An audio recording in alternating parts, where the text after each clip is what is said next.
Joining us for more on this John Doe situation is private investigator Bill Warner, Chris Card, Chief Operating Officer at Lutheran Services of Florida, and ABC 7 reporter Christopher Brantley. Gentlemen, thank you all for joining us. Chris, let me start with you and ask you how Lutheran Services got involved in this situation. Lutheran Services is a public guardianship provider here in Sarasota County in this judicial circuit. And in this situation, because the individual is not able to make decisions for himself, the hospital and Adult Protective Services took the case to court, and we were appointed by the court as an emergency public guardian for this individual because he was not able to do his own decision making. And how did you start? What did you do? Did you contact police? We contacted the police. We talked to the folks at the hospital, the EMT workers that picked him up. We got some information about what they knew, where he was found. And we went to the neighborhood where he was found in, and we've just been asking questions, canvassing the neighborhood and individuals.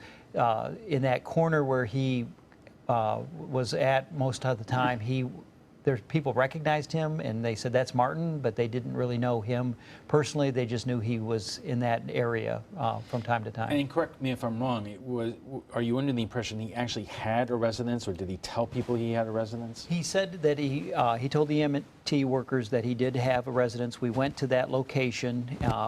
Nobody there that lives in that apartment building now knew of him or recognized him. The landlord that has owned the building for many years did not recognize him either.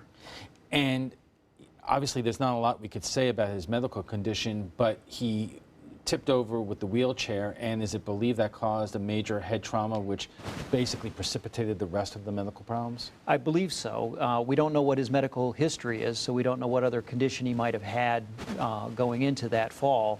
But somebody that saw him fall called 911 to get him help, and they got there when as soon as they could, and picked him up. And then he was verbal for a brief moment while he was being transported to the hospital, but then he lost consciousness and is in the condition that he's in. And Christopher, you obviously saw him, and we understand the condition is deteriorating.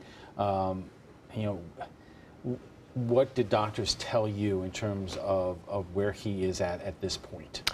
Well, they said at this moment, and the term they use is a vegetative state. He's unable to communicate with the doctors, but we did, while we were in there for a little while, we could see his eyes moving. As we said in the story, he was adjusting, his mouth was moving, but they couldn't really tell us too much about his medical condition and any infections or anything that he might have because of HIPAA laws.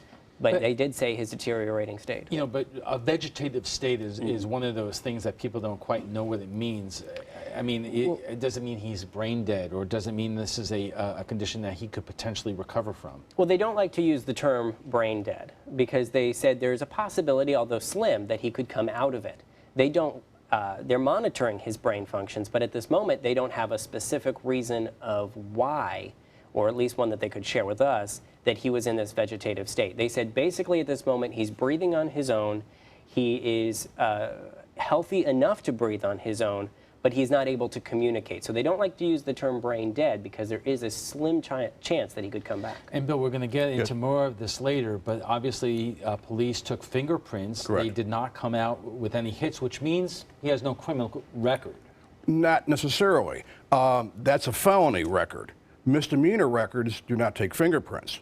I've been searching through all the county records, Manatee County, Sarasota County, looking for that name, approximate age, maybe 50 I'm looking at here, and then trying to get an address that might be in that area where they found him. All right, we'll have much more on this in just a moment. We'll be back in just a minute. People ask me all the time, George, what do I do with my idea for a new product? Today.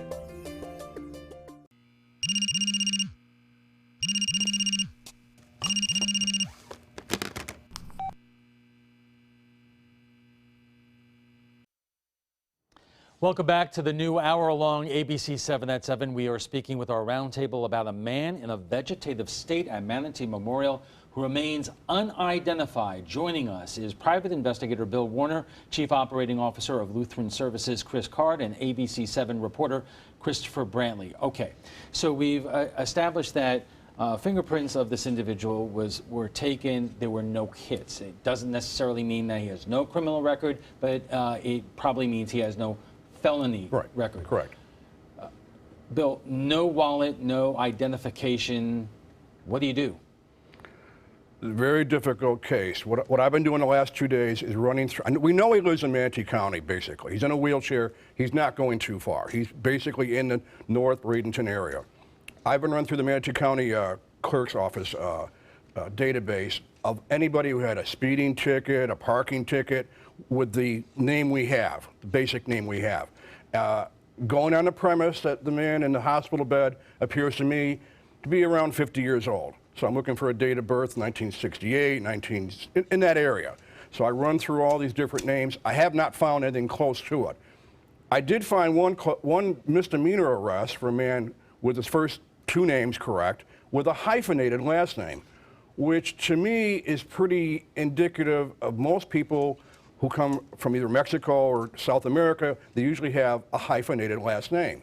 So the name we have may be correct, but it also might be a hyphenated last name attached to it. Makes it more difficult, but again, you have to pinpoint the area where we found him. Right, so that's a possibility, Right. but there is no indication, Chris, that he was an illegal immigrant. We just don't know. Absolutely not. No. Lutheran Services works with lots of indigent, homeless, incapacitated individuals in our guardianship program, and so we've got some familiarity with working with this kind of population, and this is just a really unusual situation where we haven't, at this length of time, haven't been able to locate anybody. Well, wait, I was not indicating that. Right. The fact Right. that he spoke Spanish, and only Spanish to the EMTs, indicates he came from another country originally. And I'm just pointing out No, the fact I'm- that the last name could be Right. hyphenated. We have to look at that too. Right, and Christopher Manatee Memorial says they have not had many cases like this. They have not, Ed. They told me in their hospital's history they've had 3 cases of people who have come in and they did not know who they were and they were unable to communicate their identity. But in those previous cases, through different services, they've been able to locate those patients. So, Bill, what do you do when you're not sure about the identification and you have very little else to go on? I mean, how do you start to try to find somebody like this? The only working model I have right now is the county records. That's all I have to work with. We just know he's in that area. We have to find somebody with some kind of parking ticket, who knows what, a speeding ticket. We don't know how long he's been in the wheelchair. He could be in the wheelchair the last 2 years, and before that was mobile. So again, And it's just, have you had situations where you've had less to go on and have been able to find the person's family or make an identification? no, this is extremely difficult because we have nothing to work with really. Yeah. How helpful has law enforcement been to you? They extremely helpful. I mean, anything we've asked for, they've cooperated with, and so they've been doing everything they can. Again, this is a unique situation for them as well. Their obligation, if you will, it's not a missing person. We know the person's here, so Right, because but they're helpful. They've been doing everything they can. Because people may not understand, no crime has been committed here, Right. so there is nothing official for law enforcement to investigate. Right. As you said, it's not that he's a missing person. You know exactly who he is. You just don't know his name or where he comes Right. from. And you're hoping, because not only, I mean, obviously, this broadcast is seen in Sarasota and Manatee County. We're also seen down south. We're also seen in Hillsborough, Pinellas, Pasco, Polk. You're hoping someone out there is watching tonight and may know more. Absolutely. We believe that Martin has family and that he has friends that know him and that will help us make the right decisions for him and for his care. And we need to locate them, and hopefully this broadcast someone will watch it that will say, oh, I know somebody that knows him, or I know him myself, and we'll call in. Bill, are there times again where we're not dealing with somebody who is deceased yet? Are there times where you have somebody who is in a situation like this that you never find out who they actually are? I never have yet. This is the first time I come to a situation like this that's this difficult, yes. But before, no. I've always been able to get something somewhere from some database. I ran his name through other different databases, and the name really is too common. Right, and Yeah. can anything be done with facial identification or anything like that? Or that only brings you so far? Right, and that technology is in limited venues too. It's not everywhere, so we can't just tap into anything. I mean, we've gone on social media and looked and tried to identify and put his information out on social media and too. I want to bring an important part of this up because we put this on our Facebook page and our social media before this broadcast, and some people felt awful about it. Some people want to go and read to him. One person was a little bit irate, and we'll show her comment a little bit later, that we invaded their privacy and we violated the HIPAA law. But we did not, and the reason why is? Well, again, Lutheran Services provides these services in this community and have done so for 35 years, and we take that very seriously. In a situation that is as unique and as desperate as this is, we went to the court and explained everything after we had gone through several iterations of looking for him and trying to identify anybody that would know him. We took all that information everywhere we checked, all the government records we looked into, to the court, and said we think the only thing to do is ask the community if anybody recognizes him. That's the only option we felt like we had left. The court agreed with that, issued an order for us to publicize his information that we knew to date.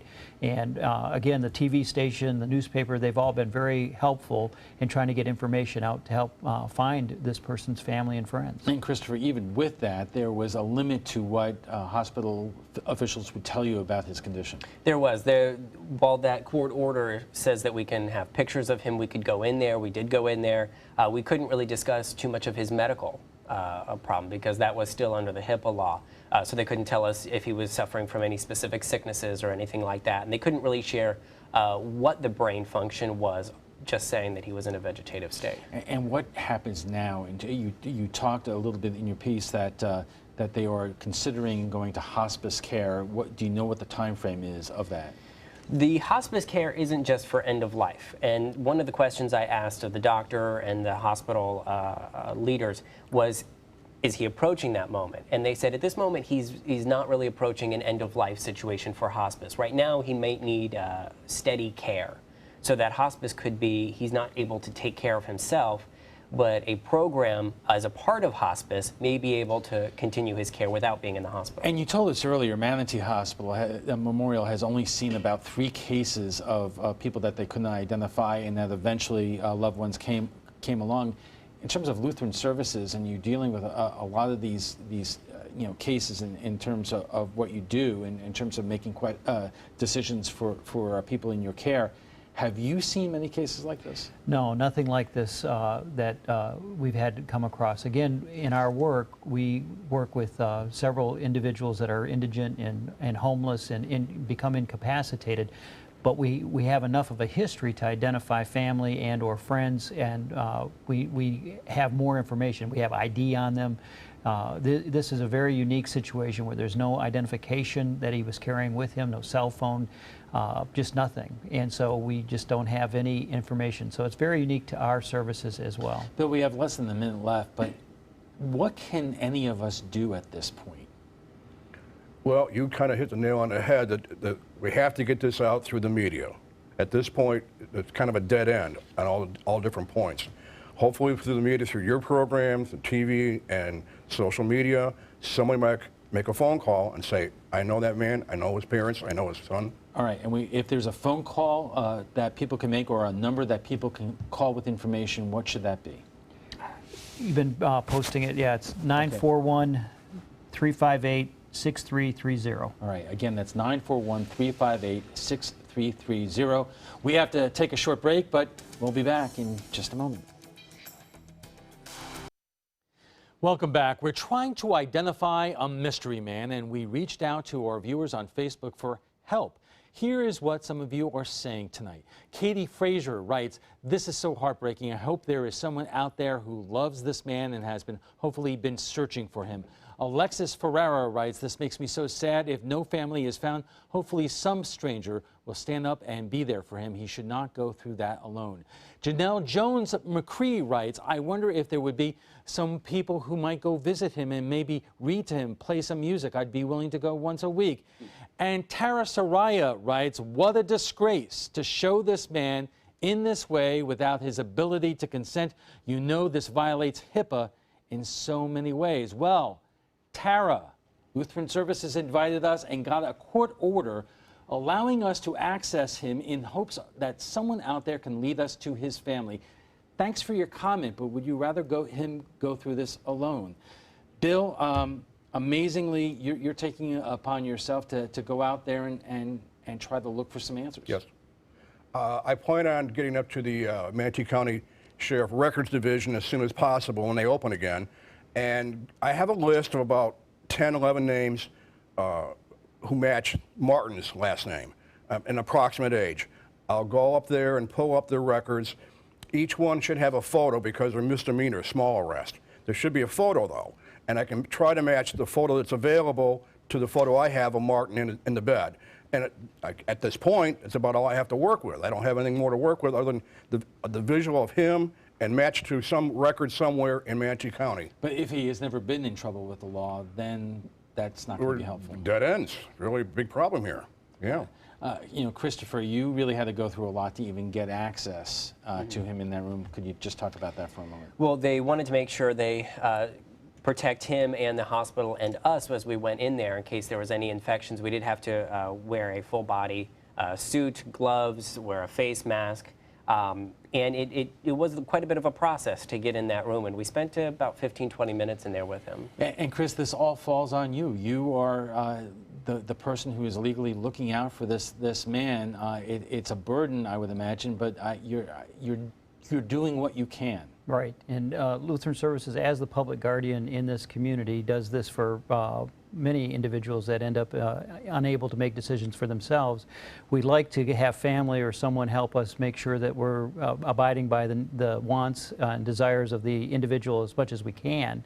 But under these circumstances, we'll do what the doctors recommend, and we'll take as good a care of them as we can until we find a family member to help us. And is there anything you could do beyond what you're doing tonight in terms of searching for a family? Well, not that we can think of. That's one of the reasons we're here, is to help this whole community. We've been involved in the Sarasota community for a long time, in the Manatee community, and we know that they're very caring people here, and hopefully they can help us find a solution. Thank goodness for this man here and his volunteer work with looking for him, and certainly using his skills to help us. So, Bill, is there any kind of a network out there, or maybe of private investigators or other organizations that search for people like this? No. No, this is really difficult. When all you have is a first and last name and no date of birth, there's nowhere to go. You have to do a lot of digging on your own. You have to go county records, you have to go databases, and just try to match up an address close to where he was found to try to match up one-on-one. All right, gentlemen, thank you very much for joining us tonight.